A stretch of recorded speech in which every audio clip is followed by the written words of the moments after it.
Magal of Tuba. The representative of Murids in the Gambia, Pap Demba Diop, who also spoke at the gathering, registered similar sentiments. He further reaffirmed that this courtesy call by a high-profile Murid figure to the country's Imam Ratib, a member of the Tijaniya Brotherhood, speak volumes in relation to the cooperation required in smoothing religious coexistence. In as much as this visit by Serigne Mamor Mbake is concerned, it did not come by chance, as it is an order to continue what is in place by his late father, Serigne Murtala Mbake, whom until his demise in 2004 had visited the Gambia and many countries around the globe, therein setting up settlements called Ker Serigne Touba, meaning Serigne Touba's house. This, as stated by Murid officials, has no separate purpose from that of the Marabou's visit, which seeks only to further forge closer ties among Murids, other Muslims and all Gambians by extension, regardless of their faith and religious stance. Done at a time when interfaith violence is a burning issue elsewhere around the globe, Serigne Mamor Mbake's visit to Imam Ratib Alhaji Aliou Maska may solely improve the already established ties between the sister countries of the Gambia and Senegal. Modou Badiane, Grts News. Well, time now to take our first break. We'll be back with news from outside the Gambia. Don't go away.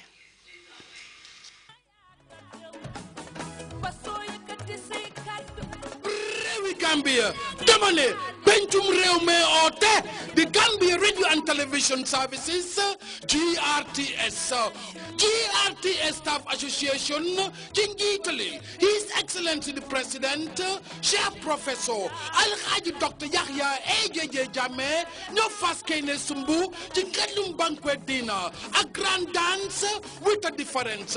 Bufikeja Amsufi Muse Amsach, on the 23rd of May, and on the 24th of May 2014, Setiki Penchami Hall, featuring the now happening Queen of Malaka, Titi Safnepa, Titi, Damane Titi, Pare Rajake Penchami Hall. You've never seen her on stage like this before. Titi, by popular demand, Dipari Joy Mostoli, Anak Aindanan artist VTB Reumi, tickets, gala, platinum, $60,000, diamond, $50,000, gold, $40,000, and the individual, $1,000. Grand dance ticket, $500 and $300 flat.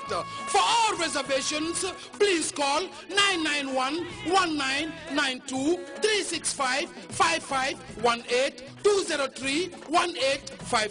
682-9536. Suñu réew Gambia. Rival groups in South Sudan's long-running conflict have agreed to a ceasefire deal. The agreement seeks to bring a peaceful end to 5 months of ethnic fighting in the country. This is the first time President Salva Kiir is meeting face-to-face with his former vice president and bitter political rival Riek Machar. We have details in this report. South Sudanese President Salva Kiir and rebel commander Riek Machar have signed a ceasefire agreement after coming under growing international pressure to end 5 months of bloody ethnic fighting. Friday's deal was made in the Ethiopian capital Addis Ababa. It was the first time the two men had met face-to-face since violence erupted in December. The truce was to take place within 24 hours. Both sides agreed to disengage their forces. The deal was greeted with a smattering of applause. It's to be seen if the agreement will dispel deep mistrust between the two men. I want to assure you that I and my party, the party I'm leading, and the army that I'm leading, will implement this agreement without any fail. The deal includes setting up a transitional government and organizing elections, although no date has been mentioned. Rebel leader Riek Machar, who is also the former vice president, distanced himself from involvement in an alleged coup on December 15th. It was this event that ushered in the spiral of violence. I thank His Excellency for his... The incident of the 15th brought the chaos. I want to dissociate myself with the incident. I did not cause it. I had no reason to return South Sudan to war. It's to be seen if the truce will hold. A previous ceasefire deal in January quickly fell apart within days.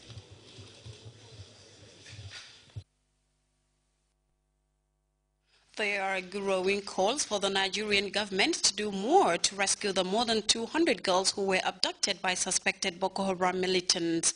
On Friday, Muslims in Nigeria used Friday prayer services to condemn the actions of the militants. Others appealed to the militant leaders to release the girls. We have more on that story in this report.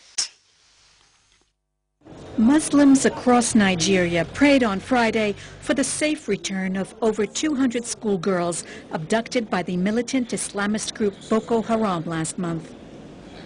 Crowds attended the prayer service at mosques in Nigeria's commercial capital, Lagos. One Muslim cleric expressed outrage against the actions of Boko Haram. They are not a Muslim. They are not fighting for God. They are not fighting for religions. They are fighting for devil. They are fighting for devil.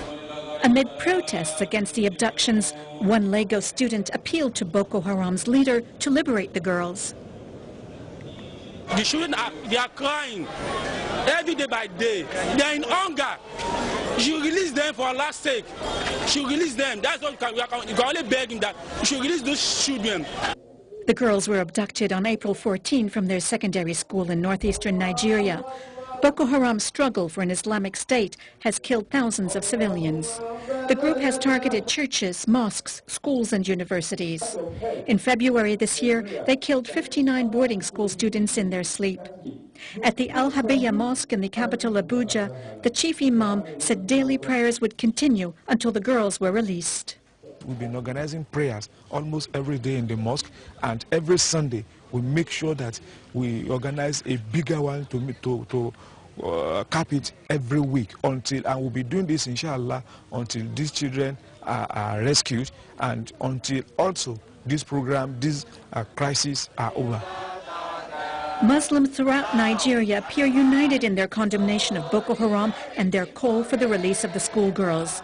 They're also united in saying that Boko Haram's actions have nothing to do with Islam. I want to inform the whole world, this case is not a religious matter. Well, opposing demonstrations in Bangkok underscores the depth of Thailand's political divide.